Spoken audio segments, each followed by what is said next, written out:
শুরুতে আমরা রেই নামক এক স্কুল টিচারকে দেখতে পাই, যার গোপন নাম ছিল জিরো, যে কিনা চোরদের থেকে টাকা চুরি করে টাকার আসল মালিকদের কাছে পৌঁছে দিত। এভাবে সে মানুষদের সাহায্য করে, তবে শীঘ্রই তার ভাগ্য পরীক্ষা হবে।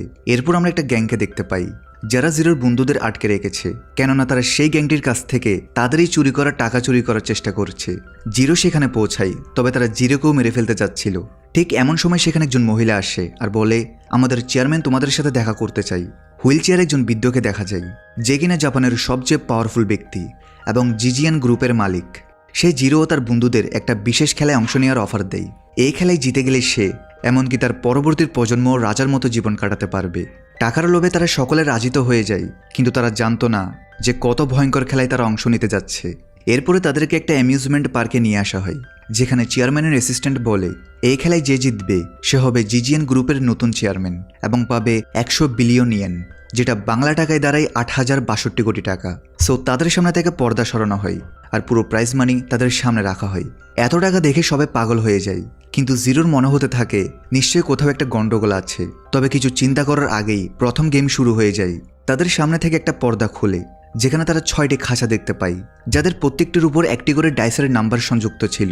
অ্যাসিস্ট্যান্ট একটা বড় বলে 3বার ডাইস রোল করে এবং 3বারই এক আসে। চতুর্থবার ডাইস রোল করে সে সবাইকে বলে, এবার তাদেরকে গেস করতে হবে যে কত এসেছে এবং বলা নাম্বার অনুযায়ী তাদের সেই খাঁচায় চলে যেতে হবে।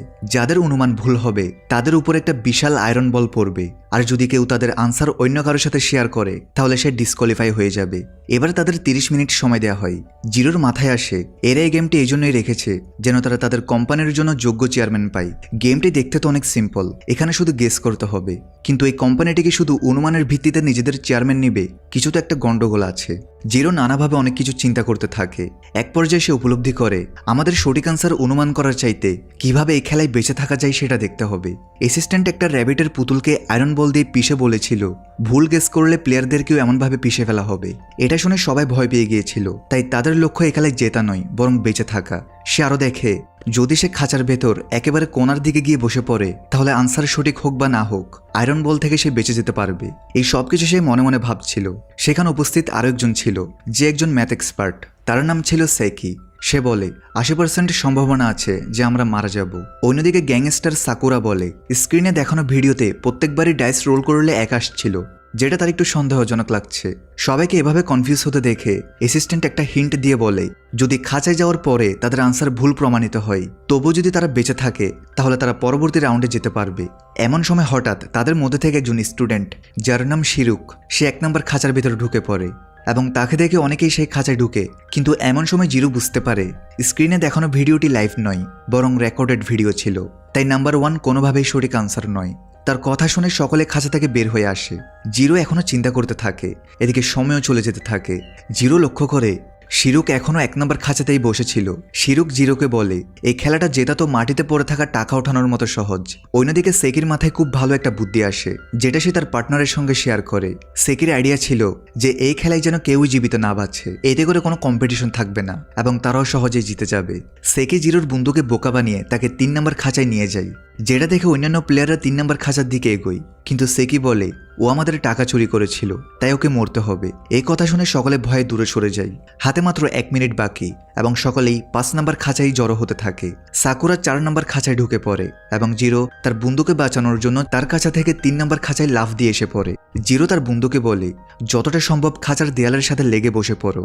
আর এমন সময় অ্যাসিস্ট্যান্ট সঠিক উত্তরটি প্রকাশ করে, যেটা ছিল 4 নাম্বার। তাই 4 নাম্বার বাদে বাকি প্রত্যেকটা খাঁচার ভেতর আয়রন বল পড়ে যায় এবং যেসব খাঁচায় প্লেয়াররা দেয়ালের সঙ্গে লেগে বসেছিল তারা বেঁচে যায়। কিন্তু 5 নম্বর খাঁচার সব প্লেয়াররা খারাপভাবে মারা যায়। প্রত্যেকটা কেজের আয়রন বলগুলোকে পুনরায় উপর ওঠানো হয় এবং প্লেয়াররা খাঁচা থেকে বেরিয়ে আসে। দেখা যায় শিরুক, যে সবার প্রথমে কেজ 1-এ গিয়েছিল, সে নিজের হাত পা গুটিয়ে মাঝখানে নয় বরং এক কোনায় গিয়ে বসেছিল। অ্যাসিস্ট্যান্ট জিরোকে এসে বলে সেই জন্য নিজের স্ট্র্যাটেজি অন্য কাউকে শেয়ার না করে বরং এমন করা উচিত যেমনটা শিরুক করেছিল। এতে কেউ কারো আইডিয়া জানতে পারবে না, যার ফলে দ্রুত প্লেয়াররা এলিমিনেট হবে আর জিরোর জেতার চান্সও বেড়ে যাবে। এখানে জানা যায় তখন জিরো এটাকে দেখে অবজার্ভ করেছিল যে অ্যাসিস্ট্যান্ট ডাইসকে বাম দিক থেকে রোল করেছে, কিন্তু ভিডিওতে দেখা যাচ্ছিল ডাইস ডান দিক থেকে আসছে। যদিও জিরো তার আনসার বাকিদের সঙ্গে শেয়ার করেছিল, কিন্তু তবুও গেম মাস্টার জিরোকে পরবর্তী রাউন্ডে যাওয়ার অনুমতি দেয়, যেটা এই রাউন্ড থেকে আরও বেশি ভয়ানক। পরদিন তারা সকলে একটা বিশাল বিল্ডিংয়ের সামনে জড়ো হয়, কিন্তু সেখানে খেলোয়াড়দের আরও একটা গ্রুপ ছিল এবং তারা কমপ্লেন করতে থাকে যে এখানে খেলোয়াড়দের সংখ্যা অনেক বেশি। চেয়ারম্যান অ্যাসিস্ট্যান্ট বলে তাদের জন্য 20,000টি চ্যালেঞ্জ প্রস্তুত করা হয়েছে এবং প্রত্যেকটি চ্যালেঞ্জ জিতলে তাদের একটি করে রিং দেওয়া হবে এবং যে ব্যক্তি সবার আগে 4টি রিং জিততে পারবে তাকে দেওয়া হবে 100 বিলিয়ন ইয়েন এবং একই সাথে সে হয়ে যাবে জিজিয়াং কোম্পানির চেয়ারম্যান। প্রত্যেকটা খেলার পাশে একটা সাইনবোর্ড থাকবে যেখানে লেখা থাকবে খেলার ডিফিকাল্টি লেভেল এবং সেই গেমটা জিতলে প্রাপ্ত রিং সংখ্যা। জিরো একটা গেমের ভ্যানুর সামনে এসে দাঁড়ায়। এমন সময় সে ভ্যানুর বাইরে একজন প্লেয়ার লাইন ভঙ্গ করে সামনে যাওয়ার চেষ্টা করলে সেখানে হাতাহাতি শুরু হয়। এমন সময় সেই গেমের ভ্যানু থেকে একজন প্লেয়ার বের হয়ে আসে এবং জিরো দেখে তার জিহ্বা কাটা। এটা দেখে তারা সকলে ভয় পেয়ে যায় এবং তুলনামূলক সহজ ও নিরাপদ কোনো একটা খেলার সন্ধানে ছোটাছুটি শুরু করে। জিরো অন্য একটি বিল্ডিংয়ের ভেতরে এসে পৌঁছায় যেখানে সে দেখে আরও কয়েকজন প্লেয়ার চেয়ারম্যানের সামনে। জিরোকে দেখে চেয়ারম্যান বলে, এখন পর্যন্ত আমার দুজনকেই দেখে চেয়ারম্যান হওয়ার যোগ্য মনে হয়েছে, আর তারা হচ্ছে জিরো এবং শিরুক। সে তাদেরকে একটা চ্যালেঞ্জ দেয়। এই গেমটির নাম ছিল কোয়ার্টার জাম্প এবং এই গেমের ডেথ রেট 75%। সে আরও বলে যদি কেউ গেমে জিতে যায় তাহলে তার টিমের প্রত্যেকটি মেম্বারকে 2টি করে রিং দেওয়া হবে, কিন্তু জিরো এবং শিরুককে অবশ্যই এই খেলা অ্যাকসেপ্ট করতে হবে। তখন একজন গার্ড এসে জিরোকে জোর করে একটা মাস্ক পরিয়ে দেয় এবং উঁচু কোনো একটা জায়গায় নিয়ে যায়। জিরোকে বলা হয় 10 সেকেন্ডের জন্য তার মুখের মাস্কটি খোলা হবে এবং সে চারপাশে দেখতে পারবে। জিরো লক্ষ্য করে তার একদিকে এক্সিট অর্থাৎ সেফ আর 3 দিকে ছিল মেটাল শিট। যদি সে ভুল দিকে জাম্প করে তাহলে সে নিচে পড়ে মারা যাবে, কিন্তু ঠিক 10 সেকেন্ড পরই তাকে আবার মাস্ক পরিয়ে দেওয়া হয় আর তার পায়ের নিচের প্ল্যাটফর্মটি ঘোরানো হয়। এতে করে জিরো কোন দিকটা সেফ ছিল সেটা সে দেখে থাকলেও এখন আর সেটা মনে থাকার কথা না। খেলার নিয়ম অনুযায়ী জিরোকে সেফ সাইডটি অনুমান করে সেদিকে লাফ দিতে হবে। যদি সে সঠিক সাইড অনুমান করতে পারে তাহলে সে বেঁচে যাবে, অন্যথায় ভুল দিকে লাফ দিলে তার মৃত্যু অবধারিত। সে সঠিক দিক অনুমান করতে কোনো কিছু ছুঁতেও পারবে না এবং এই কাজটা তাকে করতে হবে একটা নির্দিষ্ট সময়ের মধ্যে। যদি শিরুক তার পূর্বে সঠিক দিক অনুমান করে লাফ দিয়ে দেয় তাহলে জিরো হেরে যাবে। আবার প্রত্যেক সাইডে একজন করে প্লেয়ার থাকবে যারা কিনা জিরোকে তাদের সাইডে লাফ দেওয়ার জন্য ক্রমাগত বলতে থাকবে কনফিউজ করার জন্য। যদি তারা জিরোকে তাদের সাইডে লাফ দিতে রাজি করাতে পারে তাহলে তারা একটি করে রিং পাবে। তবে এই রাজি করিয়ে রিং পাওয়ার নিয়মটা অংশগ্রহণ করা প্লেয়ারকে অর্থাৎ জিরোকে বলা হয় না। যাই হোক, এই খেলার জন্য 10 মিনিট সময় দেওয়া হয়। এখন জিরো চিন্তা করতে থাকে কোন দিকটা সঠিক। গেম শুরুর পূর্বে চেয়ারম্যান সবাইকে কয়েকটি করে কয়েন দেয়, কিন্তু নিয়ম মোতাবেক সে কয়েন ছুঁড়তে পারবে না। আবার যেহেতু প্ল্যাটফর্মটি ঘোরানো হয়েছে তাই তার দেখা সঠিক ডিরেকশনটি এখন সঠিক নাও হতে পারে। অন্যদিকে চারদিকে উপস্থিত খেলোয়াড়রা তাকে তাদের দিকে লাফ দেওয়ার জন্য বারবার পরিচিত করছে। আমরা দেখতে পারি একদিক থেকে জিরোর বন্ধু হিরোশির আওয়াজ আসে যে তাকে তার দিকে লাফ দেওয়ার জন্য বলে। জিরো নিশ্চিত হওয়ার জন্য তাকে তার অতীত সম্পর্কে কিছু প্রশ্ন জিজ্ঞেস করে এবং সে প্রত্যেকটি প্রশ্নের সঠিক উত্তর দিয়ে দেয়। এতে জিরো কনফার্ম হয়ে যায় যে এটাই হিরোশি, কিন্তু প্রকৃতপক্ষে সেটা হিরোশি ছিল না, বরং অন্য কেউ ছিল। তবে লাফ দেওয়ার পূর্বে জিরো জিজ্ঞেস করে তার চশমার ফ্রেমে কি লেখা ছিল। এই প্রশ্নের উত্তর সে ব্যক্তিটা জানতো না, কিন্তু সে ঠান্ডা মাথায় জিরোকে উত্তর দেয় অনেকদিন ব্যবহারের কারণে চশমার ফ্রেমের লেখাটি মুছে গেছে। কিন্তু আমরা ফ্ল্যাশব্যাকে দেখতে পারি খেলা শুরু হওয়ার পূর্বে সেই দিনই হিরোশির হাত থেকে চশমা পড়ে যায় এবং জিরো যখন নিজ হাতে চশমাটি উঠায় তখন সে চশমার লেখাগুলো স্পষ্ট দেখতে পারছিল। তাই জিরো এখন বুঝতে পারে চশমার ফ্রেমের লেখা মুছেনি, বরং তার সামনের ব্যক্তিটা মিথ্যা কথা বলছে। সময় অনেক কম ছিল এবং জিরোকে তাড়াতাড়ি সিদ্ধান্ত নিতে হতো। এমন সময় অন্য এক দিক থেকে জিরো তার স্কুলের বন্ধু কাজিয়ার শব্দ শুনতে পারে এবং সে জিরোকে বলে তার দিকে লাফ দিতে। জিরো তাকে জিজ্ঞেস করে সে কি জিরোর জুতার ফিতা দেখতে পারছে। কাজিয়া যদিও দেয়ালের ফাঁক দিয়ে জিরোর জুতা দেখতে পারছিল না, তবুও সে জিরোকে মিথ্যা কথা বলে যে সে জুতা দেখতে পাচ্ছে। তখন জিরো কাজিয়াকে বলে সে মিথ্যা কথা বলছে, কেননা জিরোর এক পায়ের জুতার ফিতা খোলা ছিল এবং যদি কাজিয়া সত্যি সত্যি তার জুতা দেখতে পেত তাহলে অবশ্যই সে তাকে সে সম্পর্কে অবগত করত, যেটা সে করেনি। তার মানে সে মিথ্যা কথা বলছে এবং জিরোকে মারার চেষ্টা করছে। জিরোর হাতে অনেক কম সময় ছিল এবং তার হাতে কেবল 2টি পথ বাকি ছিল। আসলে জিরোর চোখ যখন খোলা হয়েছিল তখন সে দেখেছে যে দেয়ালে বিদ্যমান ছিদ্র দিয়ে অপোজিট সাইডের ব্যক্তি তাকে পুরোপুরি দেখতে পারবে না। তাই জিরো একটি কয়েন নিচে রেখে অপোজিট সাইডের ব্যক্তি যে কিনা ছিল সেকি তাকে জিজ্ঞেস করে সে কি ধরনের কয়েন নিচে রেখেছে। সেকি কয়েন দেখতে না পাওয়ার সত্ত্বেও সে জিরোকে মিথ্যা কথা বলে যে কয়েন চিকচিক করছে বিধায় সে দেখতে পাচ্ছে না। এমন সময় একজন গার্ড সেকিকে একটা আয়না দেয় যেন সে দেয়ালের উপর দিয়ে সে আয়নাটার মাধ্যমে দেখে নিতে পারে যে কীরকম কয়েন জিরো প্ল্যাটফর্মের উপরে রেখেছে। এখন সেকি বলে এটা একটা 50 পয়সার কয়েন। জিরো সেকির কথায় বিশ্বাস করে নেই, কিন্তু সে লাফ দেওয়ার পূর্বেই অ্যাসিস্ট্যান্ট অবশিষ্ট প্ল্যাটফর্মের উপরে এসে বলে আমি কন্ট্যাক্ট লেন্স পরিনি তাই আমি কয়েনটা ঠিকমতো দেখতে পারছি না, কিন্তু বিশ্বাস করো আমি সঠিক দিকে দাঁড়িয়ে আছি, এদিকে লাফ দাও। কিন্তু জিরোর মনে হয় সে মিথ্যা কথা বলছিল, তাই সে অন্য একটা কয়েন একই জায়গাতে রেখে সেই ব্যক্তিকে জিজ্ঞেস করে এটা কোন কয়েন ছিল। এইবার সেকি সাথে সাথেই সঠিক উত্তর দিয়ে দেয় এতে জিরোর সন্দেহ হতে শুরু করে, কেননা একটু আগে সে সঠিকভাবে দেখতে পারছিল না বলেছে। সে বলেছিল কয়েন চিকচিক করছে, কিন্তু এখন সে সাথে সাথে সঠিক উত্তর দিয়ে দিচ্ছে। তার মানে তার কাছে কোনো একটা যন্ত্র আছে যার মাধ্যমে সে কয়েনটা দেখতে পাচ্ছে। এবার জিরো কয়েনটিকে একটা অ্যাঙ্গেলে রেখে সেকিকে জিজ্ঞেস করে সে হেড দেখতে পাচ্ছে নাকি টেল। এবার সেকি আয়নাটা ব্যবহার করে সঠিক উত্তর দিয়ে দেয়, কিন্তু জিরোর তখনও তার উপর সন্দেহ হচ্ছিল। অবশেষে জিরো অ্যাসিস্ট্যান্টের দিকে লাফ দেয় এবং প্রাণে বেঁচে যায়। সেই দিকেই চেয়ারম্যান তার অপেক্ষা করছিল, যে কিনা জিরোকে কংগ্রেচুলেট করে এবং তার কাঁধে নকল হাত রেখে তাকে সামনে আসতে বলে। কিন্তু জিরোর এই সময়ও তার উপর সন্দেহ হতে শুরু করে এবং সে সামনে আসে না। তার সন্দেহটাই সঠিক ছিল, কেননা তার সামনে আরেকটা গর্ত ছিল, যার কারণে যদি জিরোর সামনে এগোতো তাহলে সে নিচে পড়ে যেত। জিরো মাস্ক খুলে ফেলে এবং চেয়ারম্যানকে বলে সেই খেলার খেলতে চায় না। কিন্তু চেয়ারম্যান তাকে বলে যদি তুমি পরবর্তী খেলাগুলো না খেলো তাহলে আমি চাইলে তোমাকে মেরেও ফেলতে পারি। জিরোকে গ্রাউন্ড ফ্লোরে নিয়ে যাওয়া হয় এবং সে দেখতে পারে কিছু গার্ডের হাতে আয়না ছিল। জিরো এর কারণ জিজ্ঞেস করলে গার্ডরা তাকে বলে যেহেতু জিরো এই খেলা সম্পর্কে অনেক সিক্রেট জেনে গিয়েছে, তাই তারা পরবর্তী প্লেয়ারের ডিফিকাল্টি লেভেল বৃদ্ধি করার জন্য আগে থেকেই দেয়ালের অপোজিট সাইডের প্লেয়ারকে একটা করে আয়না দিয়ে দিবে এবং তারা সেফ জোনে সাকুরাকে দাঁড় করিয়ে দেয়, যাকে কেউ এমনিতেও বিশ্বাস করবে না। এরপর সে একই গেম খেলার জন্য শিরুককে নিয়ে যাওয়া হয়। জিরো শিরুককে ওয়ার্নিং দিয়ে দেয় যদি তুমি মরতে না চাও তাহলে জাম্প করো না, এবং তার কিছু কয়েন শিরুকের দিকে ছুড়ে দেয়। কিন্তু গার্ড তাকে এবং তার বন্ধুদেরকে একটা রুমে বন্ধ করে দেয়। কিছুক্ষণ পর একজন গার্ড এসে তাদেরকে জানায় শিরুক গেমটা জিতে গিয়েছে। জিরো বাইরে এসে সাকুরাকে জিজ্ঞেস করে শিরুক এত তাড়াতাড়ি কিভাবে গেমটা জিতলো। সাকুরা উত্তরে বলে সেটা জানতে হলে তাকে কিছু দিতে হবে। আমরা জানতে পারি খেলা শুরু হতেই শিরুক দ্রুত প্রত্যেক দিকে যায় এবং নত হয়ে তার দুটো হাত একসঙ্গে আনে এবং অপোজিট সাইডের ব্যক্তিকে জিজ্ঞেস করে তার আঙ্গুলগুলো একে অপরকে টাচ করছিল কিনা। দেয়ালের বিপরীত পাশের কেউই সঠিক উত্তর দিতে পারেনি, শুধুমাত্র সাকুরা দেখা মাত্রই সঠিক উত্তর দিতে পেরেছিল। শিরুক তার প্রাইজ মানি নিয়ে বিল্ডিং থেকে বের হয়ে আসে এবং তার পুরো টিম তাদের এই বিজয় সেলিব্রেট করতে থাকে। আমরা জানতে পারি খেলা জেতার পরেও তারা শিরুককেও মারার চেষ্টা করেছিল। আগের মতোই চেয়ারম্যান শিরুকের কাঁধে নকল হাত রেখে তাকে সামনে আসতে বলেছিল, কিন্তু শিরুক জানতো চেয়ারম্যান হুইল চেয়ারে বসা, তাহলে তার হাত শিরুকের কাছে কিভাবে আসতে পারে। আর যদি চেয়ারম্যান শিরুকের সামনেই দাঁড়িয়ে থাকে তাহলে তার শব্দে কেন এত দূর থেকে আসছিল। শিরুক এখন এই কম্পিটিশনের সবচেয়ে ভয়ঙ্কর প্লেয়ার। পরের দিশে সাকুরা জিরোকে জানায় শিরুক তার টিম নিয়ে একটা 3 ম্যান গেমের নাম এন্ট্রি করেছে। তাই সে তার ভাই সেকি এবং জিরোর সাথে সেই গেম খেলার জন্য যায়, যার নাম ছিল ট্রায়াঙ্গেল মেজ। তবে তারা জানে না তাদের খেলায় গেমটি হবে এই পর্যন্ত খেলার সবচাইতে ভয়ঙ্কর গেম। তাদেরকে ট্রায়াঙ্গেল শেপের একটা রুমে নিয়ে যাওয়া হয়। সেখানের প্রত্যেকটি রুমে সিকিউরিটি ক্যামেরা লাগানো আছে।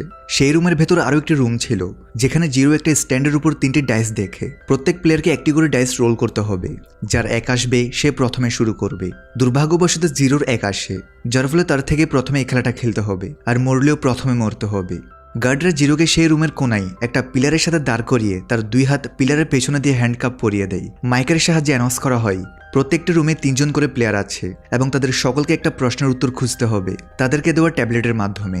সেই ট্যাবলেটে 25টি অপশন ছিল, যার মধ্যে সঠিক উত্তর কেবল একটি। সময় 30 মিনিট। 30 মিনিটের মধ্যে সব রুমের কেউই যদি সঠিক উত্তর দিতে না পারে তাহলে সবাই মারা যাবে। নিচ থেকে একটি গ্লাস কন্টেনার উঠে আসে এবং সেটার ভেতর পানি ভরতে শুরু করে। তাদেরকে জানানো হয় সঠিক উত্তর দিতে পারলে এই পানি বন্ধ হবে এবং তারা উত্তর কেবল একবারই দিতে পারবে। সাকুরা প্রশ্নটা জিরোকে দেখায়, যেটা ছিল প্রত্যেকটি কক্ষই একই রকম, তাহলে তুমি কি?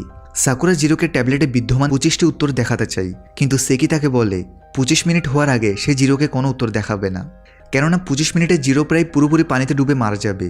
সে আসলে জিরোকে যে কোনো মূল্যে এই কম্পিটিশন থেকে এলিমিনেট করতে চাই, যেন তার জেতার সম্ভাবনা বেড়ে যায়। নিরুপায় হয়ে জিরো সেই প্রশ্নের উত্তর চিন্তা করতে থাকে। এদিকে সাকুরা গ্লাস কন্টেনারটি ভাঙার উদ্দেশ্যে সেই ডাইস স্ট্যান্ডটা উঠালে তার নিচে এও লেখা দেখতে পাই।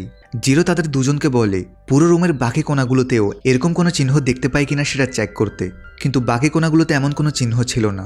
এই সময় সাকুরা নিচ থেকে বলে ওঠে সে সঠিক উত্তর জানে। সে ট্যাবলেটের মধ্যে একটা অপশন সিলেক্ট করে, যেটা ছিল সমুদ্র। এর পেছনে তার যুক্তি ছিল এও। এটা একটা জাপানি শব্দের মতো শোনায়, যেটার অর্থ ছিল নীল, যেটা থেকে তার মনে হচ্ছিল সঠিক উত্তর হবে সমুদ্র। কিন্তু কনফার্ম করার পূর্বেই জিরো তাকে থামিয়ে দেয় এবং বলে সাকুরার অ্যান্সারটি খুব সম্ভবত ভুল। সে সাকুরাকে এই রুমের মতো একটা ট্রায়াঙ্গেল শেপ আঁকতে বলে এবং সেটার ভেতর একটা অ্যাঙ্গেলকে মার্ক করতে বলে।